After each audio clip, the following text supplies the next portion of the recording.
lañ doon xaara mais d'abord ci Nanko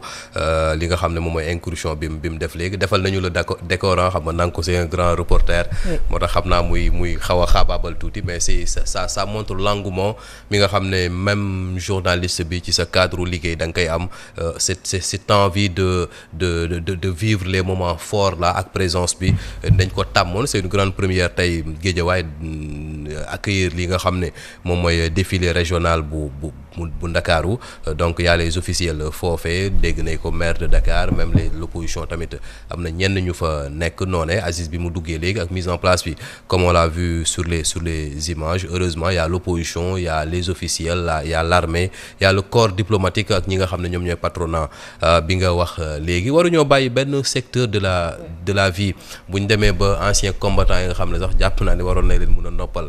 ñoom ñuy défiler bon bu ñu bàyyi kenn fête bi ñëpp a ko bokk ñoo xam ne c'est important ñuy gis toutes les parties mu mel ni à travers les images il y a le président de la République mooy ñëw gouvernance la fanaan xam nga boo demee ci région yi moom chef de l'exécutif bi c'est le gouverneur donc moom moo lay accueillir nga fanaan fa voilà doog a ñëw et puis lenn lu am solo Yacine dafa mel ni Thiès réussir na le pari de l'organisation boo xoolee lii ça n'a rien à envier ak li nga xam ne moom moo doon xew Dakar au plus ñun est-ce que sax Thiès ëppul espace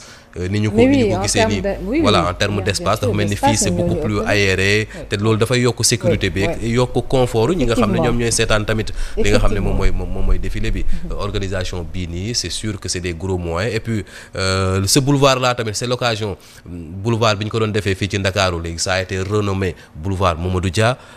tey ñuy wax boulevard Caen bii nga xam ne moom mooy Thiès donte ci histoire la bokk c'est l'occasion tey Thiès y a la famille Ndiéguène bu fa nekk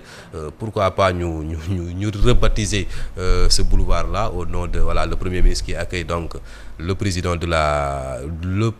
oui bu fii nga xam ne moom mooy Gabon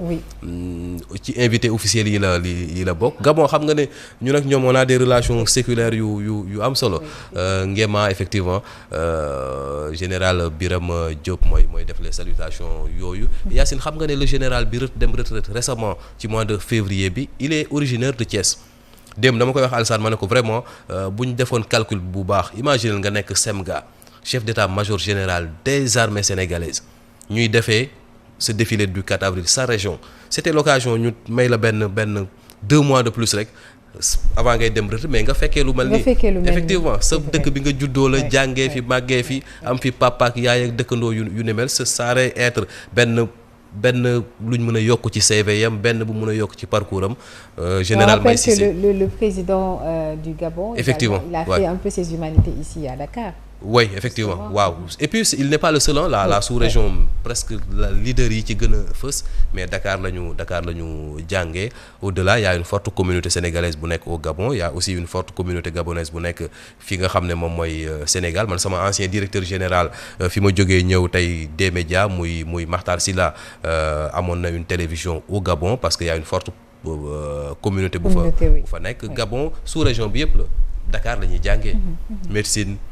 journalisme yenn métiers yi nga xam ne c'est dans le BTP ak yu mel noonu yu technique yi mais Dakar la ñu koy jàngee côté boobu moom on est fier de ça am na une Guillaume Soro par exemple bu Côte d'Ivoire il a été président de l'Assemblée nationale bu Côte d'Ivoire nekkoon fa premier ministre mais Sénégal la jàngee ki mujj a nekk président fi nga xam ne moom mooy Guinée dañ def ko coup d'état bi Embalo mais Dakar la jàngee bon tey président gabonais bi nga xam ne bu fekkee ñëw na fu miin donte certainement Thiès moom certainement première fois lay doon mu def le déplacement dans les régions en tant que étranger bu jàngee Dakar mais ñëw na Sénégal dëkk boo xam ne miin na ko te Gabon it bokk na ci mënuma ko tuddee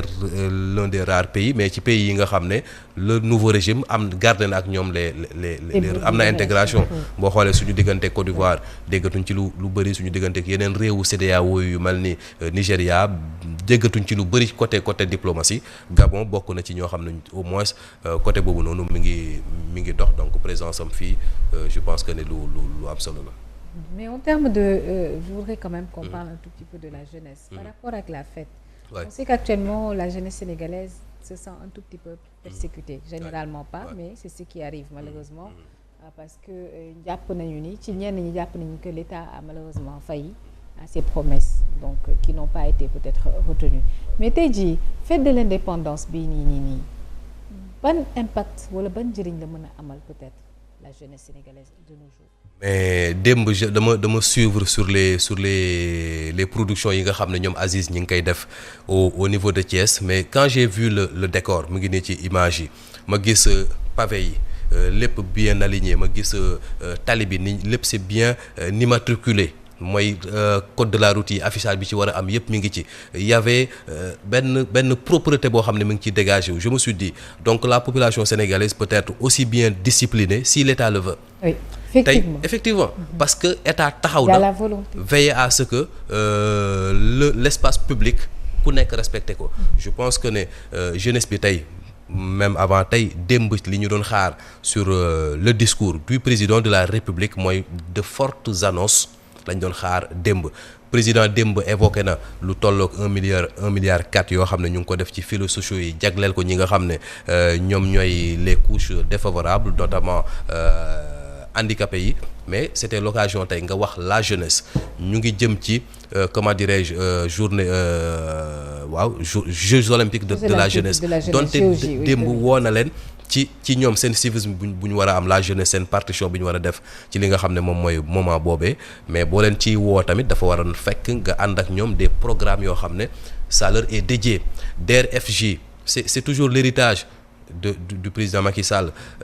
tey li nga xam ne moom mooy pôle yi nga xam ne ñu ngi koy installé mu dokk 8 pôles yoo xam ne ci région yi lay nekk ak DAC yi yaalee DAC yi nga xam ne moom la fi président Macky Sall bàyyi programme jeune xaw na sooxe fi nga xam ne moom mooy réew mi bu ñu nee taux de chômage dafa yokk de 3% mais loolu ça impacte directement la jeunesse sénégalaise tey ñu ngi doon xaar tey ci relance su BTP bi ñu gën leen cee jël ñu liggéey y a combien d'ingénieurs qui sortent chaque année ci nos instituts privés ñoo xam ne mais dañ sur le marché de l'emploi lañ nekk dëkk bi présentement stage sax day xaw a jafe ku jàng ba pare am ko donc jeunesse bi mën nay gën a am part ci li nga xam ne moom mooy fête de l'indépendance bi pourquoi pas mu doon un moment boo xam ne ni ñu gisee salon de l'innovation tey mu amee fële nga xam ne moom mooy Genève ñu primer l'initiative de Nova Bridge LTD bu président Bougane Gueye Dany c'était l'occasion mais défilé bi ñu jox des jeunes yoo xam ne ñoo génnee ci ISEP yi ils forment des sur la technique sur la pratique ci agriculture ci élevage ci li nga xam ne moom mooy pêche mais ñoom ñu ñëw wone des réalisations yoo xam ne Sénégal boo demee Chine comme ñoom dañ xam ne mbiru ceeb dañ ko soxla dafa bokk seen alimentation mais dañ nekk di ci def ay recherches yoo xam ne ça permet de gën a impacter ci production bi ça permet mu gën a impacter ci valeur nutritive bi nga xam ne ceeb mu ngi koy indi comme ñoom seen aliment la c'était l'occasion tey défilé bi ñu wone des innovations yu mel noonu waroon nañoo mën a présenter le baby blue moom benn innovation boo xam ne ça permet de prendre les constantes bu bébé bi bu nekkee ci li nga xam ne moom mooy biiru yaayam c'est une fierté sénégalaise waroon nañ ko mën a présenter à l'occasion du 4 avril présenter tey ISEP yi au niveau de Thiès bokk na ci yi njëkk a implanté Thiès je pense c'était en 2017 la fa njëkk taxaw yan résultat la ISEP boobu noonu am sur la formation ci li nga xam ne ñoom ñooy ñi nga xam ne ñoom ñooy étudiants yi mais ISEP bu au-delà de ISEP mais l'école polytechnique tu te rappelles am na benn oto bu ñu fi génne woon bu bleu woon ne oui, effectivement mais fan la toll voilà ndax évoluer na ci côté design bi c'était un peu c'était pas apprécié de tout le monde mais c'est l'occasion tey ñu présenter woon li nga xam ne moom mooy innovation yooyee ak yeneen yoo xam ne des jeunes da nga koy gis à travers les réseaux sociaux ñuy gis des jeunes sénégalais yoo xam ne ñu ngi def yenn prouesses yi ci yenn côté yi c'était l'occasion au-delà des programmes yoo xam ne ça va sortir les jeunes de leur oisiveté sortir les jeunes de leur situation financière yoo xam ne xaw na jafe ñu boole leen ci noo xam ne dina nourrir de l'ambition xam nga le fort de Abdoulaye Wade quand il était président c'était de faire rêver les Sénégalais de grand bu Yékini fàttale ko nettali ne ñoom bi ñu ñëwee présidence di waxtaan ak Abdoulaye Wade mais nee na Abdoulaye dafa tourner rek xool benn maquette bu nekkoon foofu rek ne leen mais seen arène nationale bi nii la war a mel mais nax na leen mais sur nax bi mu ngi nourrir une ambition mu ngi leen di won ne mais tey bu stade amee Léopold Sédar Senghor pour le football yéen làmb ji yéen le sport de chez nous war ngeen mun a rêver plus grand Macky Sall il nous faisait rêver grand buñ demee bay am ay terre ñu prolonger VDN bi yokk li nga xam ne moom mooy terre il appartient au président de la République tey mu gëmloo ñu ne tout est possible que on est en train d'exploiter le